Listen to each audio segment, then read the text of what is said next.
Victoire Ingabire is an icon for us Rwandans in our struggle for peace, justice and democracy in our country, Rwanda. 7 years ago, this courageous woman decided to make a stand against the dictatorship in Rwanda led by General Paul Kagame, which has terrorized the people of Rwanda and has terrorized our neighbors for far too long.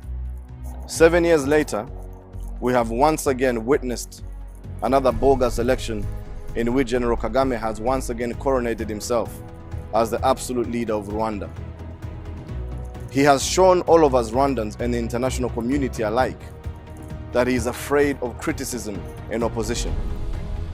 A woman's courage, like that of Mrs. Ingabire, and the war has been shown now by Diane Rwigara and many other women who stand up against tyranny, is symbolic of the strength of the Rwandan people. And it goes to show that we as a society, we have it in us to stand up against tyranny and to fight against a dictator like General Paul Kagame and the regime that he leads.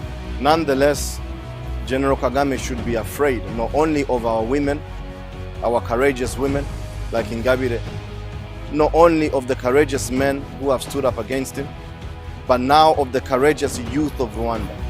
The young people of Rwanda that shall no longer stand and watch the tyranny that is being placed upon their mothers and their fathers and upon their own futures in their own country.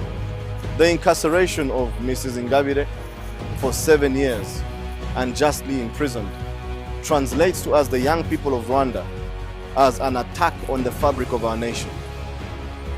They've denied a mother her right to be with her children and to raise her children in peace. And this is because they're afraid of her opinions. They're afraid of her exposing the injustice and lack of freedom which is happening in her country.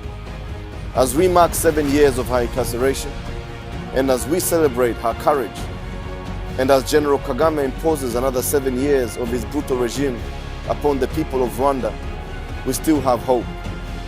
There is hope in the new generation of Rwandans. There is hope in you, young people in Rwanda, and you young Rwandans abroad. We can stand together and look beyond the history and the prejudices that have marked our story as a nation for far too long. We can look beyond the politics of fear, the politics of the illegal amassing of wealth for the few while so many are perishing because of hunger and lack, whilst our leaders are gallivanting all over the world pretending to be doing a good job for their people. There is hope because the young people will rise up and refuse this dictatorship. Ingabire has led the way and shown us what courage is. Let us, the youth of Rwanda, wake up and courageously change the destiny of our nation.